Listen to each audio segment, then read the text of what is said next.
কোন এলেমের সন্ধান পাইয়া মাওলানা জালালউদ্দিন রুমি সমস্ত বিসর্জনে কিতাব বিক্রি করিয়া ডোল হারমোনিয়াম বেহালা কিনছিল। তোমরা দলিল ভাও না, একটু লেখাপড়া করলেই পাইবা। কোন এলেমের সন্ধান পাইয়া কি শিকার পরে তিনি বলছিল, আমি এতদিন মাওলানা এই ছিলাম না, যে পর্যন্ত শামস তাবরিজের গোলাম না হয়েছি। তাহলে আগের মাওলানা কি আর পরের মাওলানা কি পার্থক্য আছে না? তাই গাউসে পাক বরফির আব্দুল কাদের জিলানি আল হাসান আল হোসেন আল বাগদাদি রাদিয়াল্লাহু আনহু তিনি তার সিরুল আসরার কিতাবের ভূমিকাতেই বলছেন, যিনি হাজার হাজার কিতাব পড়ছেন কিন্তু এলমে মারফত যার নাই তিনি আলেম বলে অভিহিত হবে না। আর যদি কও হ আলেম তো হও, আমরাও বলি আলেম। কোন আলেম? জাহিরি আলেম, কিতাবের আলেম। এটা দিয়ে পীর হওয়া যাবে না, এটা দিয়ে মুর্শিদ হওয়া যাবে না। এখন দলিল আছে, ঠিক আছে, এটার রহস্যটা যিনি বুঝেন, ওই এলেমের গুপ্ত রহস্যটা যিনি বুঝেন তিনি পারবেন। নাক বেরাইলেও হবে না, এখানে গারামি করলেও হবে না। বিষয়টা তো এলেমের সাথে, একটা এলমের সিনা, একটা এলমের সফিনা, একটা জাহিরি, একটা বাতিন, একটা মেজাজি, একটা হাকজি। ওয়াজবাকা নেমাহু জাহেরাতুন বাতেনান, সূরা লোকমান 20 নম্বরে কথাটা বুঝো। এটা হাদিসে যথেষ্ট দলিল আছে, কোরআনেও আছে। ওই এলেমটা কোথা থেকে আসে? রাসূল বলছেন, আনা মদিনাতুল এলমি ও আলুল বাবুহা। হ্যাঁ, আবার তিনি বলছেন আনা মদিনাতুল হেকমি ও আলুল বাবুহা, দুইটা কথা বলছে। ইবনে হাজার মক্কি আজকের থেকে 600 বছর আগে তার আশ-শাওয়ায়ের মুহাররিকা কিতাবের 2য় খণ্ডের মধ্যে এই হাদিসটা আছে, কয়েকবার উল্লেখ করে দেওয়া হয়েছে। তারপরে আমি এলেমের শহর, আলী হলো তার দরজা। এলেমের দরজাটা কি? আলী। হিকমতের দরজাটা কি? হিকমত আসলে কি? আমরা কত ভাষায় হিকমত বলি।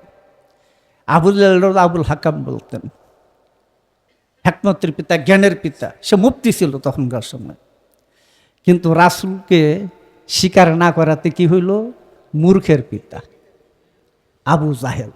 ঠিক আছে, তাহলে দেখা দিতেছে যে মাওলা আলীর রাসূল এলেমের শহর। এই এলেমের শহরটা যদি বর্তমানে দেখাইতে না পারে, হ্যাঁ পিসাব বলবো কেমনে? হ্যাঁ, কি করে পথ দেখাইব? এই এলেমের শহরটা বর্তমানে দেখাইতে হবে এবং ওই দরজাটা বর্তমানে দেখাইতে হবে, যেখানে রয়ে গেছেন মাওলা আলী। নাকি মাওলা আলী জায়গার মধ্যে বুখারী 5ম খণ্ড শামসুল হক ফরিদপুরি অনুবাদ করতে গিয়ে ও বুখারী 5ম খণ্ডের মধ্যে হাদিসটা একটা তুলে ধরছেন, মান কুনতুম মাওলাহু ফাহাজা আলুল মাওলাহু, আল্লাহুমান ওয়ালামান ওয়ালাহু, আদামান আদাহু, আনসর মান নাসার ফাকদুল মান কাদরা ফালিয়াস হাজিরুল খায়রা। এই হাদিসটা ওখানে তুলে ধরছেন। আচ্ছা, প্রথম কথাটা বলি, মান কুনতু মাওলাহু, আমি যার মাওলা। রাসূল কার মাওলা? উম্মতের মাওলা এবং আওলা। শুধু মাওলা না, তিনি আওলা। আর নবিউ আওলা বিল মুমিনিনা মিন আনফুসিহিম, সূরা হজর 6 নম্বর আয়াত। নাকি তিনি শুধু মাওলা না, আওলা। আওলা মানে প্রাণের চেয়েও যিনি প্রিয়, যিনি নিকটে। তাহলে ফাজা আলুল মাওলাহু, তাহলে আলিও তার মাওলা। কার মাওলা? নবী আমাদের হাবিব রাসূল পাক সাল্লাল্লাহু আলাইহি ওয়াসাল্লাম যার মাওলা, আল্লাহর হাবিবে খোদা মুহাম্মদ রাসূল যার মাওলা আলী তার মাওলা। কথাটা বুঝো। সেই মাওলা আলীর রাসালাতের দায়িত্ব কবে ছিল? 18 জিলহজ শনিবার দিন জোহর এবং আসর নামাজের মধ্যবর্তী সময় 100 লক্ষ মুসলমানের সামনে এই ঘোষণাটা দিয়েছিলেন গাদির হুকুমে। মক্কা থেকে মদিনা যাওয়ার পথে 181 কিলোমিটার যাওয়ার পরে ডাইন দিকে এই 4 কিলোমিটার গেলে সেই জায়গাটা পাওয়া যায়। এইখানে গেলে দেখা যায় এরা ওই জায়গাটা আবদ্ধ করেছে, সহজে দেখতে দেয় না ওই জায়গাটা গেলে। কথা বুঝছো? তাহলে বোঝা গেল এই মাওলা আলীর যেই এলেমটা রাসূল রাখলেন, হেরা গুহার গুপ্ত এলেম যেটা মাওলা আলীর মধ্যে রাখলেন, সেই দরজাটা যদি চিনা না যায়, তাহলে ওই গুপ্ত এলেমটা কোথায় পাবে? কথাটা বুঝো। ওই মাওলা আলীর থেকে বেলায়েত প্রচার। মাওলা আলীর পরে কে? খাজা হাসান বসরি, আব্দুল ওয়াহিদ বিন জিয়াদ, ফুজাইল ইবনে আয়াস, সুলতান ইব্রাহিম বলকে, হুজাইব আল্লাহ শরীফ, আমিনউদ্দিন হুবাইরাতুল বশরি, মামসুদ উলিবিদ দিনরি, খাজা হাজি সাহেব জিন্দানি, খাজা ওসমান হারুনি, খাজা গরিব নওয়াজ, কুতুবুদ্দিন বক্তির, ফরিদুদ্দিন মাসুদগঞ্জ, শকর নাসিরুদ্দিন চারকে দহলি, আরও 350টা, কারো কারো 360টা তরিকা ওলিদের সাজরানামা যে বের হয়ে আছে, ওই সাজরানামায় যুক্ত না হওয়া পর্যন্ত এলেম শহরের দরজার রহস্যের ভেদ জানা যাবে না। দেখেন, আশ-শাওয়ারিক মুহরিকা কিতাবের 2য় খণ্ডের 36 পৃষ্ঠার মধ্যে দেওয়া আছে, রাসূল পাক সাল্লাল্লাহু আলাইহি ওয়াসাল্লাম, আমি আনাস থেকে মনে হাদিসটা সম্ভবত, রাসূল পাক সাল্লাল্লাহু আলাইহি ওয়াসাল্লাম বলছেন, আমি এলেমের শহর, আলী তার দরজা, যে আমার এলেম লাভ করতে চায় সে যেন আলীর মাধ্যমে আসে। কথা বলছেন। তারিখে বাগদাদি 7ম খণ্ড 921 পৃষ্ঠার মধ্যে দেখেন কি বলছে, হযরত আলী হলেন সৃষ্টির শ্রেষ্ঠ ব্যক্তি, এই কথা যে অস্বীকার করবে সে কাফের। তারিখে বাগদাদি কি গেছে বোঝা যায়। এরকম বললেও প্রচুর কোরআনের আয়াত এবং হাদিস রয়ে গেছে। এখন আমাদের সমাজের দ্বন্দ্বটা কেন হইতেছে? কারণ যারা মাদ্রাসায় লেখাপড়া করতেছে এরা কিন্তু ওই হাকিকতের জগতে ঢুকতে পারতেছে না, যার ফলে তৌহিদ তত্ত্বের যে এলেম, আমরা ইসলামের যে মূল তত্ত্ব রহস্য, দিন ইসলামের, দিনে মোহাম্মদের যে মূল এলেমটা, যেটা তৌহিদে মানুষকে পৌঁছায় দেয়, সে এলেমটা তারা সেটা থেকে বঞ্চিত থাকতেছে। ওইটা যদি তারা গ্রহণ করে নিত তাহলে কিন্তু তারা চরম সত্যটা বুঝা ফেরা কিন্তু বুঝতে পারত। কথা বোঝা যায়। এই কারণে যে তারা মনে করতেছে এই এলেমটাই ইসলামিক জ্ঞান, এই হলো সমস্যা। কথাটা বুঝছো? রাসূলের একটা হাদিস আছে মেশকাতুল মাসাবির মধ্যে, বুঝছো, মেশকাতের ব্যাখ্যা গ্রন্থ, উনজিলাল কোরআন ও সাবআ হরফিন, আর কয়েকটা কিতাব আছে, উনজিলাল কোরআন ও সাবআ হরফিন, অর্থাৎ কোরআন নাজিল হয়েছে 7 হরফে। এই 7 হরফ জিনিসটা কি? এই 7 হরফ ছিল কোথায়?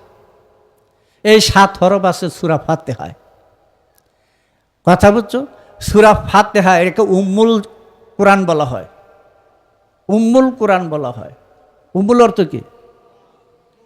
উম্মু অর্থগুলো মূর্খ কয়, আমাদের মৌলবী সাহেবরা কয় মূর্খ। কথা উম্মুল অর্থ হলো মূল, উম্মু শব্দের থেকে আম্মা শব্দের আইছে, এটা অর্থ হলো মূল। কোরআনের মূল হলো সূরা ফাতিহা। এই সূরা ফাতিহাটা যে পর্যন্ত তোমার আমার দৃষ্টির ভিতরে না আসবে, দেখাশোনার ভিতরে না আসবে, সেই পর্যন্ত তুমি পিশাব হইতে পারবে না। তবে পিশাব সাজতে পারবে, পিশাব সাজতে পারবে। এই আমাদের এই সমস্যার, এই সমাজের মধ্যে আজকে 1400 বছর যাবৎ এই ডিভাইডারটা চলে আসতেছে। ঠিক আছে? এই ডিভাইডার চলার কারণে দেখা গেছে যে আমাদের তরিকত জগত আর মাদ্রাসার আলেম সমাজের মধ্যে একটা দ্বন্দ্ব থেকে যেতেছে।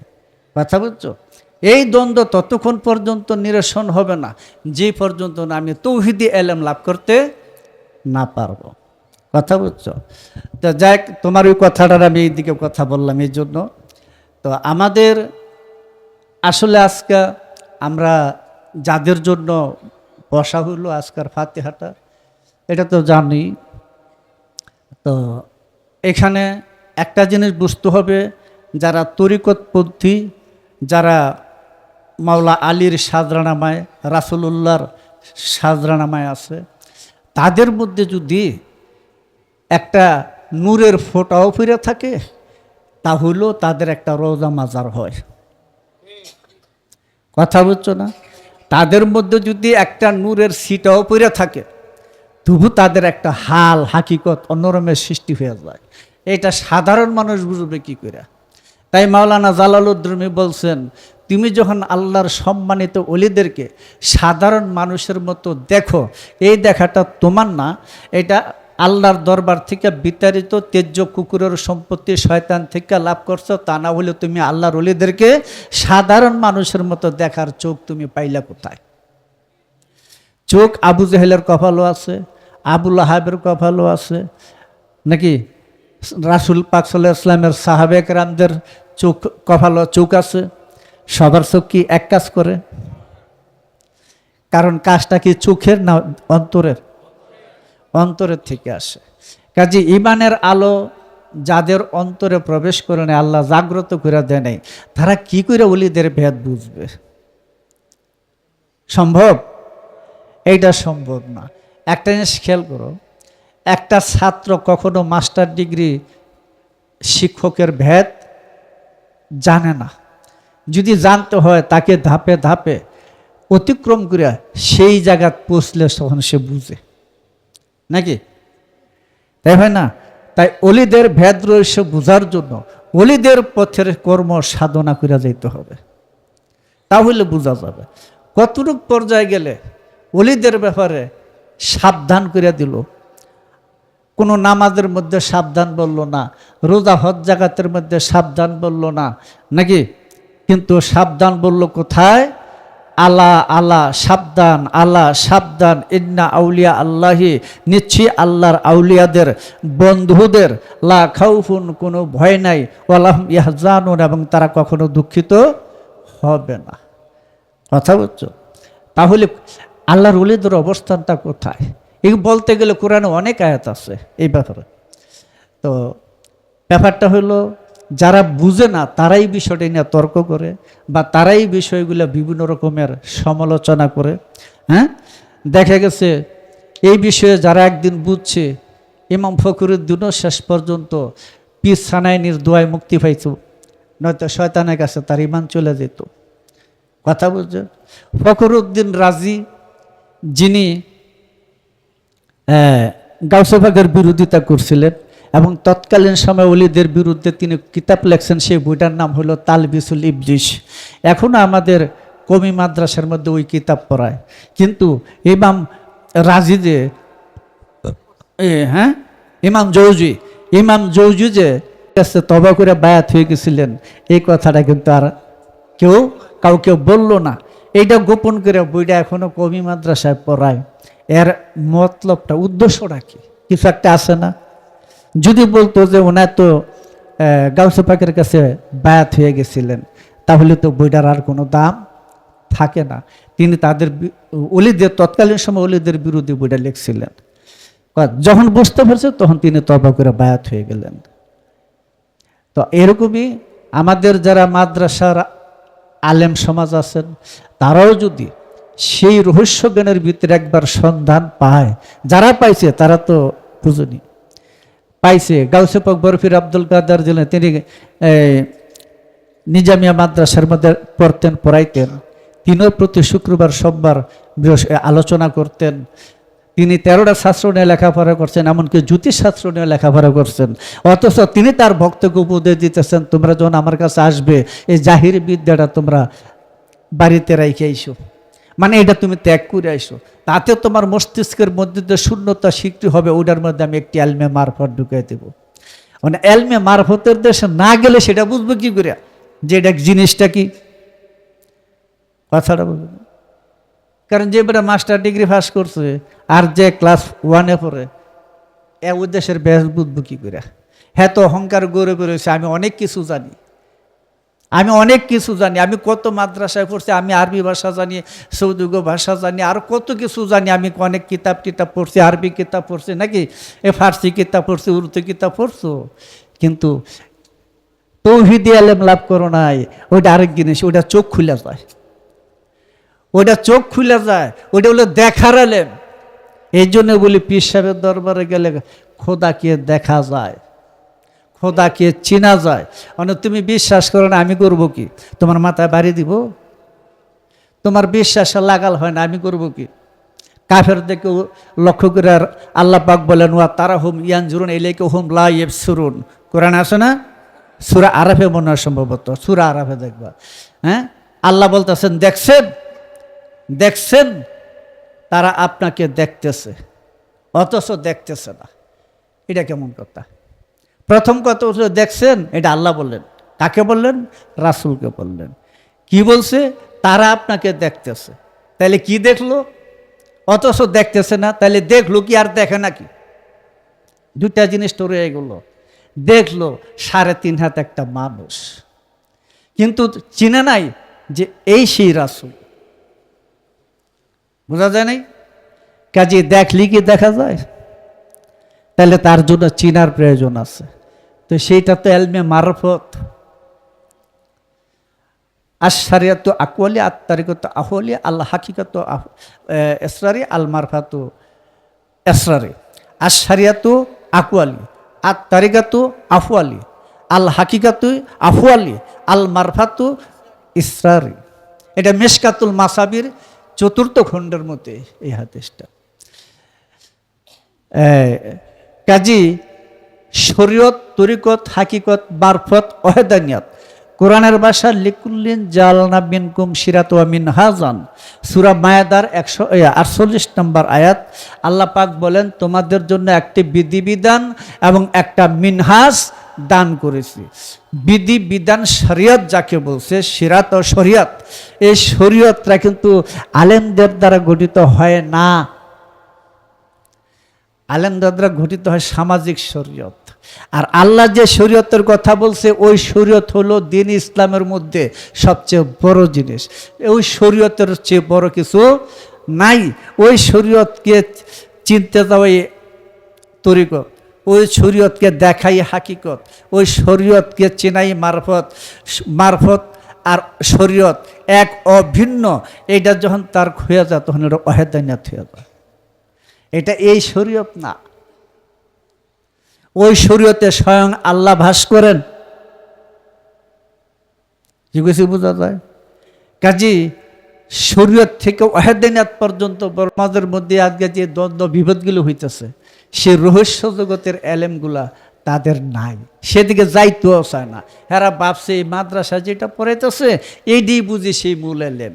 না না, একটা জিনিস খেয়াল করে দেখো, আমি কতবার বলছি, একটা অঙ্ক যদি 10টা লোকে করে আর 10 জনে যদি অঙ্কটা ভুল করে, ফল কটা হবে? 1 হবে।